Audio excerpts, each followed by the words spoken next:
Hey listener, it's your pal David here. Just letting you know Shonen Flop's taking a month break so we can enjoy the summer, but in the meanwhile, we're unlocking some of our favorite Patreon exclusive episodes. We hope you enjoy and you can catch us September 15th with our full thoughts on Getaway Matsumoto 100 Day Escape. As always, you can catch us in the Shonen Flop Discord, which you can find in the show notes or on our site, shonenflop.com, where the conversation's always going on. Hello, our wonderful patrons. Thanks for all your support. I'm David. I'm Jordan. This episode, we're starting to take a look at Hentai Kamen, a cancel manga that's too long for us to cover in a normal episode. And maybe 2 cancels. Yeah, and we're talking about volumes 1 and 2, chapters 1 through 18. We are joined by, I think, the most perfect guest in the world to talk about this series, Shen. Shen, thank you so much for coming back on the show. Do you mind telling the audience a little bit about yourself? My name is Shen. I am not sure why I am the most perfect guest in the world to talk about this series, but I am a comic artist. I promise that was the reason. That's the reason.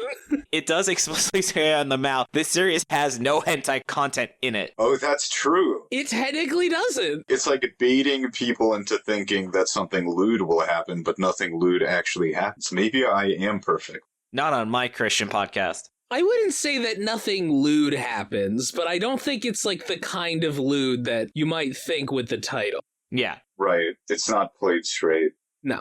But Jen, we just thought that honestly, we just knew that we heard this was like a very silly, like cartoony style comic, so that we just thought that you would be fun as a webcomic artist we'd had on the show before. Yeah, and it's also a deconstruction of a genre, kind of, or like a parody of a genre, I guess you could call it. Oh, yeah. Which was the Kamen or Kamen Rider, kind of like the Super Sentai genre, I guess. So I do love those. You know, I've made a lot of those myself. I just love sort of like diving into a genre and seeing what makes it seem like a good candidate. Hell yeah.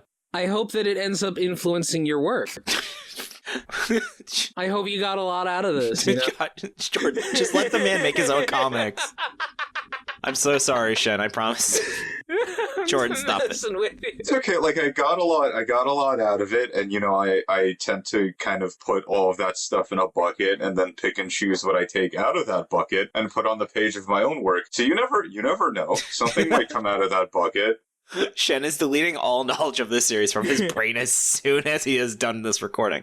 So look, your influences are made up of the things that you've seen, and they go into like big bucket in your head. And sometimes it just comes out, and sometimes some things contaminate other things, and you know, you end up with a gross slurry of ideas. I do feel contaminated by this by this comic. Oh, so God. I'm sure that you'll see like a little bit of influence from it. That's very fair. Hey, we had you read something pretty normal in your main episode, so most guests don't get that privilege of... I don't know if Nanohazard was normal. Nanohazard was a fun read, though. No, I didn't say it wasn't fun. I just said I don't think it was normal. You're right. Okay. I promise I don't mean this in a way that is offensive to the authors, but I feel like Nanohazard was definitely made by less normal people than this one was, right? And that's, like, I say that in a strictly positive way. Yeah. I get what you mean. But let's move on into the manga details. So this is Hentai Kamen. Like, the name, oh my god. It was created by Ando Keishuu. The author's other works include nothing, just done Hentai Kamen.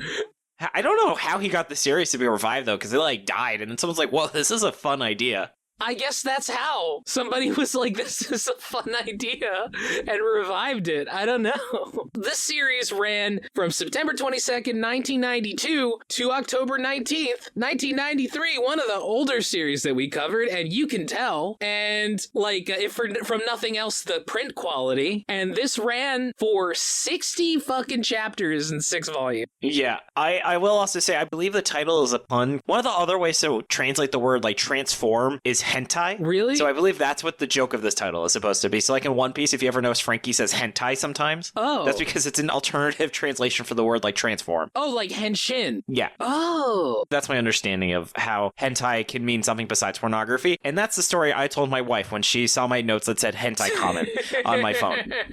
Anyway, let's get into the plot summary. So, Kyousuke, a teenage Kenpo prodigy, saves a girl named Aiko from being mugged and or assaulted by some gang members, and the two immediately develop crushes on each other. Aww. One day, when Aiko is at a bank, she is taken hostage by some robbers, and then Kyousuke tries to sneak in. He ends up through an elaborate series of events, putting a pair of panties on his face. You see, Kyosuke's dead father was Dirty Harry, and his mom is a dominatrix. So when he puts panties on his face, his father's sense of justice mixes with his mother's perverted blood, and he transforms Kyosuke into Hentai Kamen, a kinky superhero who wears nothing but underwear and fishnet stockings. Hentai Kamen charges in and defeats the robbers by smashing his bulge into their faces, and Aiko develops another, more shameful crush on Hentai Kamen, Popcorn Jordan. Aiko Su joins Kyosuke's Kenpo club as a manager in order to be closer to him, and Hentai Kamen defeats an actual serial rapist in the process of assaulting her in this gag manga. Jesus Christ. Kyosuke then goes to Aiko's house when she's sick to discover that she is rich as fuck and is the heir to a big company. The butler is a total cockblock, and Kyosuke ends up with a pair of Aiko's panties that, when he puts them on, grant him ultra superpowers, like more so than other ones. Hentai Kamen defeats some bikers, does a book report, stops some thieves, and smashes his crotch into the face of Tamao Ogane. A lot of times he smashes his crotch into someone's face. Yes, pretty much every chapter he does it at least one time. It's his finishing move.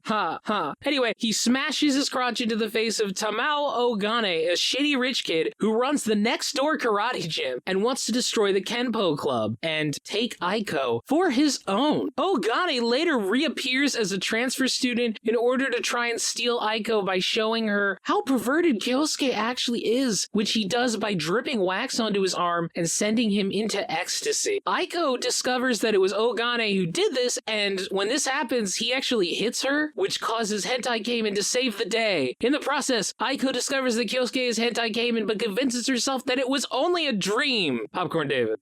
Kyosuke and Aiko go on a cute date to see a romance movie, and Hentai Kamen defeats some Yakuza at a pool by creating a whirlpool with his legs. There's a Christmas episode where Hentai Kamen hangs himself on a cross like Jesus while wearing a Santa hat before smashing his bulge into a Yakuza guy. Ogane returns with two Chinese karate siblings, Shunka and her brother that no one cares about. He says that they must fight and the loser gets their club shut down. Kyosuke returns into Hentai and defeats Shunka, while the gay panic Kenpo captain defeats her brother, meaning the karate club must be disbanded. Yay. Kyosuke and Shunka fight again, and this time when he defeats her, she reveals that in her family, if a man defeats her, she must marry him, which Kyosuke is kind of shocked about. So Shen, can you tell us about the main character? Kyosuke is a hero of justice whose mom is a dominatrix and whose dad is basically Clint Eastwood. I think he was like a detective, and they met when he was detecting something at her house, I guess, or at the house of one of her clients, and so she was there, and that's when they locked eyes and fell in love.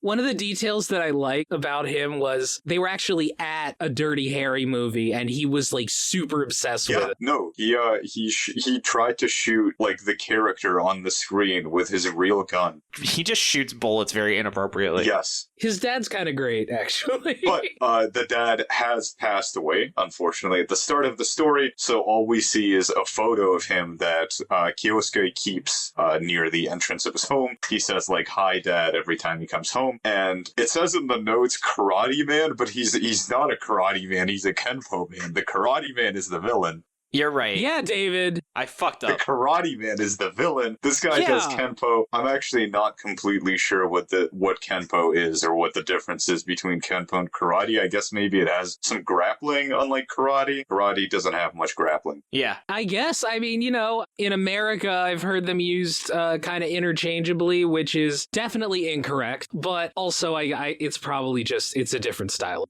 So in the story, there's a Kenpo dojo, which is what Kyosuke attends, and then there's a karate dojo right next to it, and the karate dojo is like way, way fancier than the Kenpo dojo to a comical degree, which made me kind of think about, like, is like karate considered like a more dignified and like mainstream style to Kenpo? Like, is Kenpo like karate's shitty younger brother or something? I don't know what the relationship between those styles is, but it got me thinking.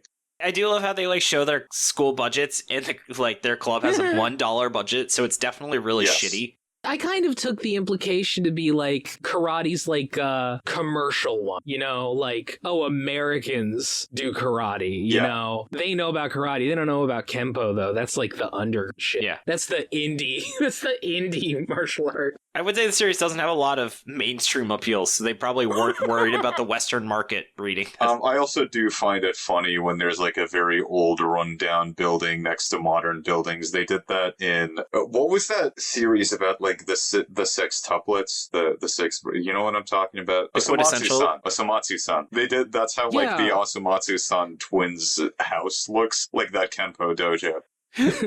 Oh, that's great. I did think it was really funny when they zoom out and there's just this massive, wonderful building next to the shittiest dojo you've ever seen. Literally looks like it's from feudal Japan. Yeah.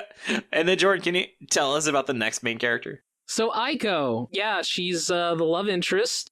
She's very rich, and doesn't do much. That's it, really. She's a damsel in distress. Yeah. That's her role in this series. And the series keeps retconning if she knows he's Kamen Rider, if he knows he's hentai Kamen. Kamen Rider. Kamen Rhymer. That'd be real interesting if he was also Kamen Rider. Dude, Kamen Rhymer. Yeah, well, there is a lot of writing in this series. No, as a rap name, Kamen Rhymer. That would be really good. Yeah. I feel like that's something that you got to come up with in like the 90s and do, because nowadays, I mean, how are you going to make it as Kamen Rider nowadays? Yeah. That is a 2000s nerdcore name. True. You gotta do that around Optimus Rhyme and MC Front-A-Lot. You know, it's like... Oh, I did love Optimus Rhyme. Yeah. Do you guys have anything else to say about her, or should I talk about his mom?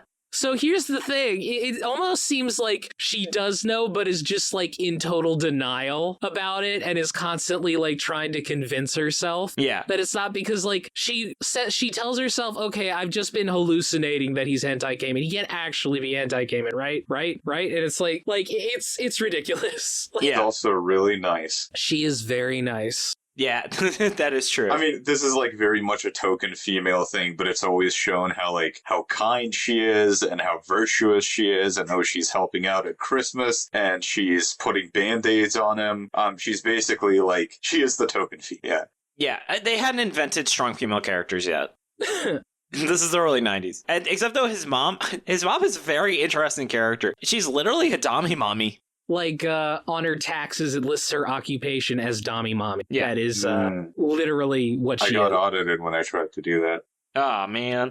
She seems nice, but they have a really weird fucking relationship where he, like, smells her underwear and stuff. And she, like, pours wax on him. The weirdest thing to me is that, like, she whips him knowing that it's gonna basically get him off. It's really weird. It really doesn't seem healthy. It seems pretty bad, actually. Gotta say, this series doesn't have a very healthy relationship with sexuality.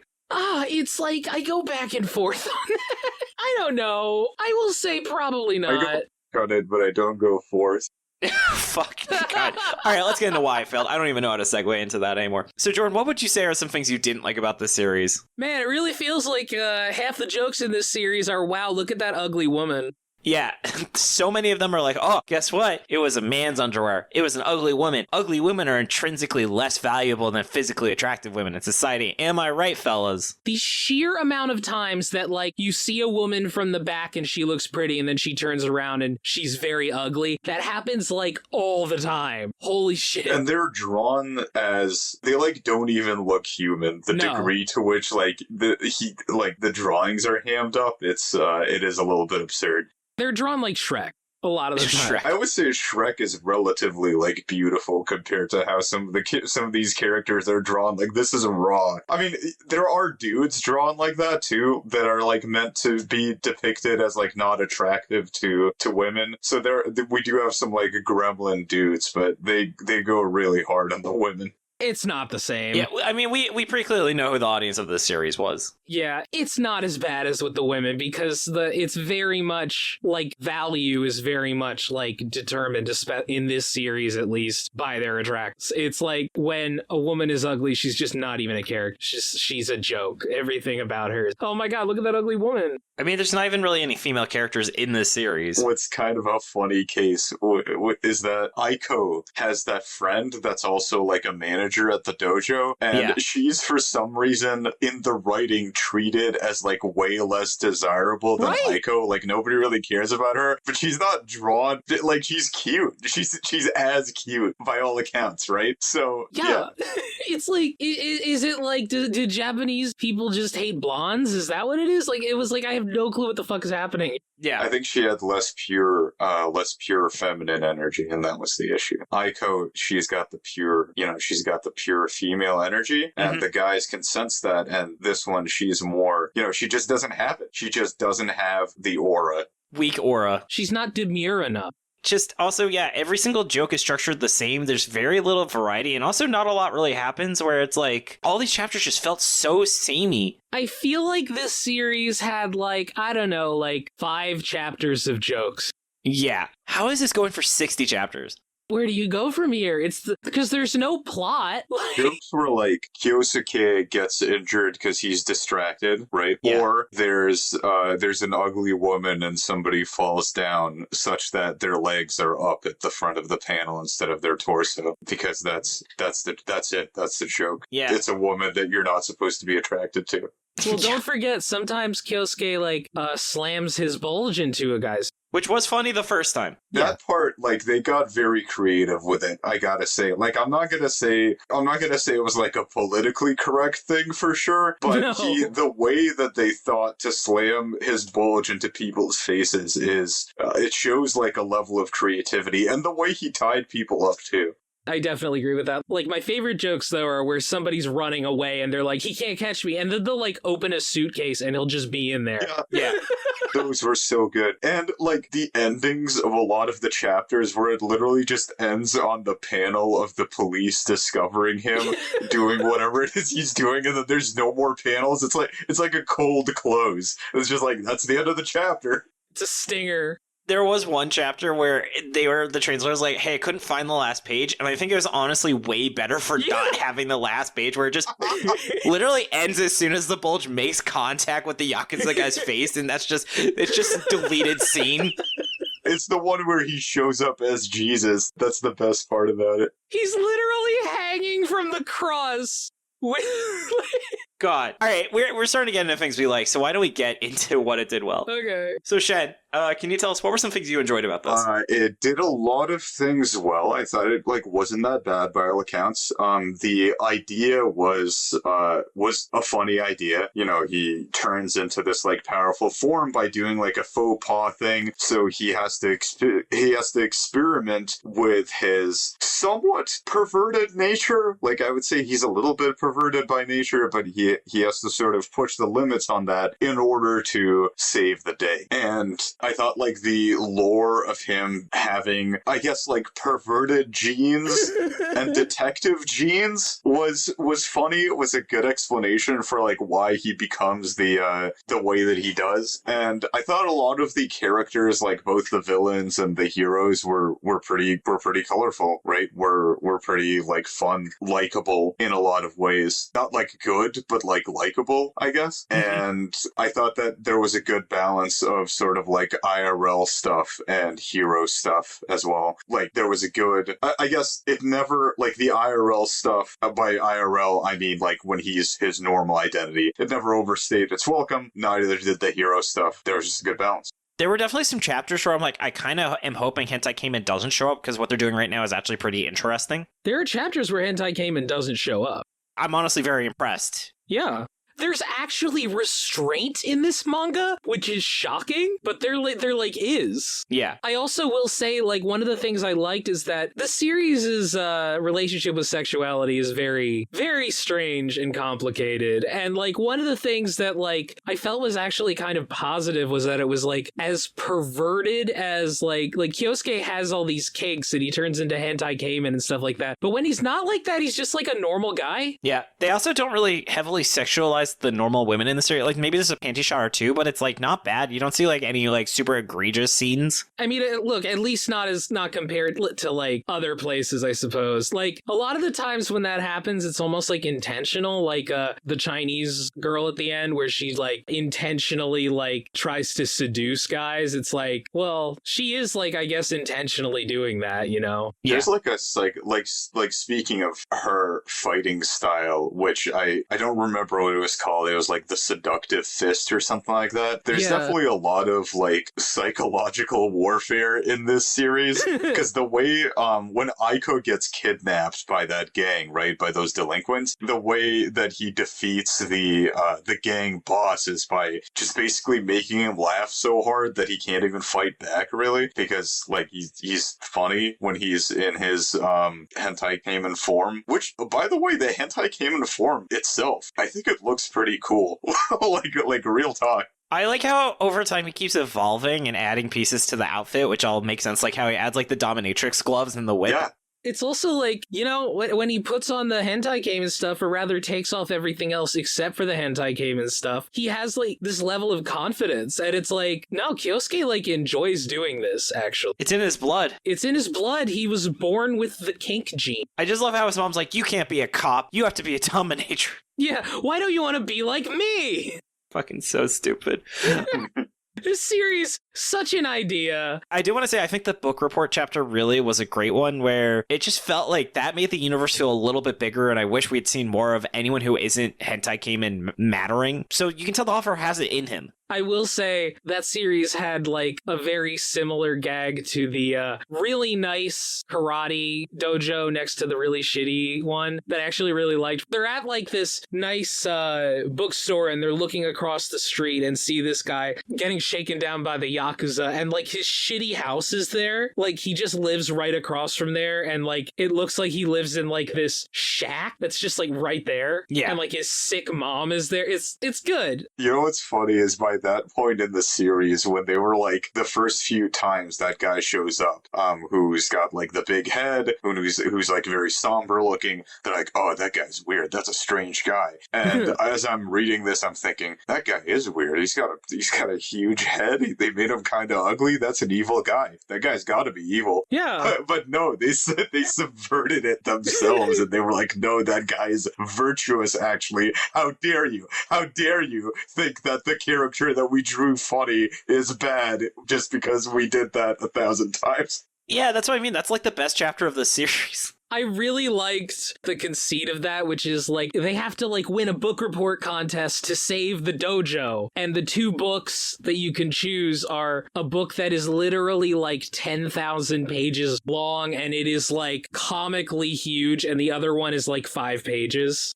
Any ideas his hentai Kamen powers to stay up to keep reading it? Yeah, he had to use the hentai Kamen powers to read the massive book, which is amazing. Hentai Kamen versus illiteracy.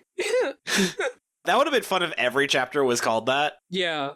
Oh my god. Oh man, what was that show? It's like Dan versus the World or something. Oh yeah, Dan verse? Yeah, Dan versus, but that for this. That was great. Also, Mashal, the Harry Potter, almost every chapter is Mashal and the. Yeah. So parroting like Harry Potter titles. Oh, yeah.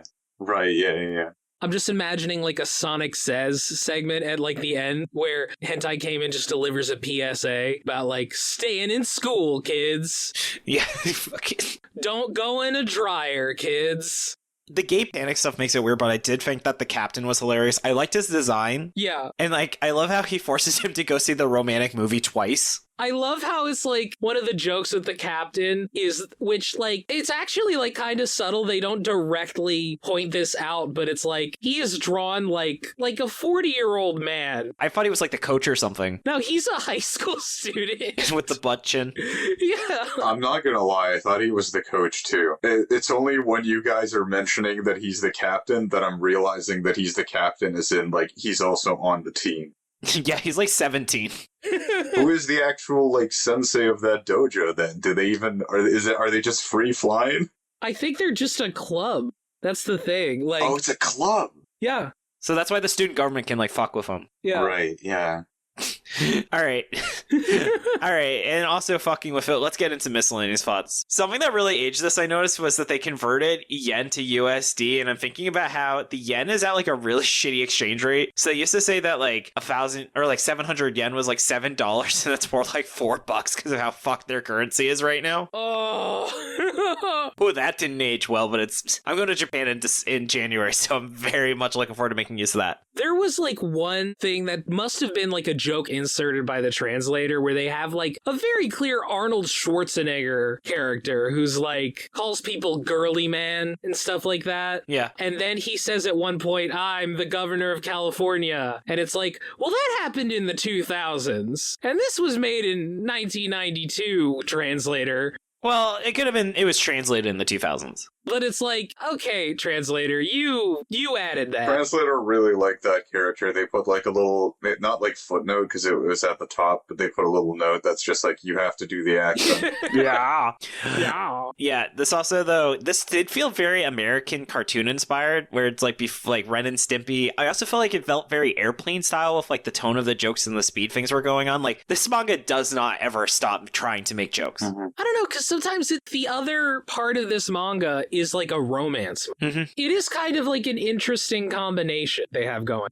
Shen, was there any miscellaneous thoughts you had while reading this? I thought it was interesting that it was kind of structured in a way that you could pick up any chapter of it and read it, and you would kind of have the full context of everything that's happening, right? Which is something that I feel like used to be more common, but it's become more rare as people realize that you don't need to sell people on the whole premise to like maintain readership in every single chapter. But this one still does. This one is like, oh, hey, like, this is his mom, who is such, and she's a dominatrix, and this is him. When he puts on panties on his head, he becomes, a hentai Kamen. So it does that every single time, right? And every chapter is kind of like a self-contained thing, which is cool. Yeah, except for the last 2 chapters, actually. Yeah. That was only 2-parter, I think, in this entire block. Yes. It's really interesting how like digital accessibility has made it so much easier to do structured plots where it's like, okay, now if you like this, you can go reread the whole thing really easily. Where in the past, yeah, I'm with you, where they couldn't assume you would have access to anything else and that everything had to work in a vacuum. I was going to say, because that's the Stan Lee idea of every comic is somebody's first. That's why, like, old Marvel Comics did that all the time. Mm-hmm. That was, like, his mentality. I mean, Shen, when you're making comics, how much do you actively think, like, someone is going to see this in a vacuum and not know anything else about my work? I have to think about that all the time because social media blows. Like, basically, people will be like, oh, man, you haven't posted in a year. It's like, yeah, I have. like, I'm sorry that social media has not shown you my stuff for a year, but I assure you, I have been posting. And so I constantly try to find solutions to that. My latest solution is with my sequential series, Public U Art Club. Every subsequent episode, quote retweets the previous. That's good. Yeah, so that I basically try and carry the context with me. Otherwise, you're just bleeding readership and it sucks. Oh, that's smart, yeah. That's a really cool insight, though. Yeah, you can, like, that way it's like you just keep going back through the chain and then you'll start at episode 1. Yeah, I still think, though, I just don't think how that Christmas chapter missing a page made that chapter way better. It's true. Shen, if you ever had the free time, would you ever have contributed to that art contest? Yeah. Absolutely. Honestly, I kind of want to contribute to it now. Like, I kind of want to find whatever long defunct email they have and just, like, send in something to them. Can you just imagine this random dude gets an email from Shen and is like, hey, I made a page. That would be fucking amazing. Holy shit. Shen, you would get, if you posted, you would get so many people making fan art for hentai Kamen. You have this power, Shen, if you choose to wield it. You have this power, Shen. You single-handedly can make hentai Kamen trending on Twitter if you wanted. Well, I could post that, or I could post the Mermaid Gundam, and I don't know, like, which one is better. That's true. You just mash up between them. The Mermaid Gundam with, like, panties over its face. That's what I mean. Yeah. You stole the sexy Gundam's panties. Oh, God. That's what they would want. Anyway, what I want to do is let's get into our wrap-up section where, so Shen, every series we have its own quirky rating section. For this one, we said, what crime would you trust hentai Kamen to stop? The more dangerous the crime, the better you think the series is. I would say jaywalking. Let's be real. This had like 5 chapters of interesting ideas, and then it's really just like, dog, I don't know, like, there was a lot of just skimming through pages trying to find like the 1 or 2 interesting jokes I hadn't seen before. That's fair. So that's why I say jaywalking if I didn't say that at the start of my statement. I would say tax fraud because after a certain number of chapters, you're kind of just like, I get it. Tax fraud? Yeah, just like tax fraud. I get it. Everyone commits tax fraud at some point. I get it. That's the thing about the purge is like, oh, I'm going to do murder, I'm going to steal. Why don't you just do like millions of dollars in tax evasion? Yeah. You know, like turn in your tax return on purge day and claim, you know, that you had $9 million in business expenses, right? Anyway, Shen, whoa. Yeah, they can't get you if it's on purge day. That's how the IRS works. Right? I'm just saying, it just makes sense. Dump your industrial waste. It's perfect. That would create a whole new series of crimes where people are trying to like backdate their bills to be like their taxes to be on purge day. Yeah. So it's like, nah, that was submitted on purge day. You can't do anything. And it's like, no, it wasn't. Someone needs to make a white collar crime purge series. I don't know if this makes sense, but purge day would be like Time, Delaware. I get what you mean. Fucking Delaware. Shen, so what crime would you trust Kamen Writer to solve based on the quality of these chapters? Okay, so this requires a little bit of context, but in my local community, there was this guy that tried to cement over a swamp, even though it was protected land, because we've got like ecological protections here, but he's just like, no, I'm going to cement over this. I think he would stop that, probably. So I think it's moderate, you know, it's important. You got to protect that swamp land. I mean, he is a hero. Turtles rely on it. We're all heroes.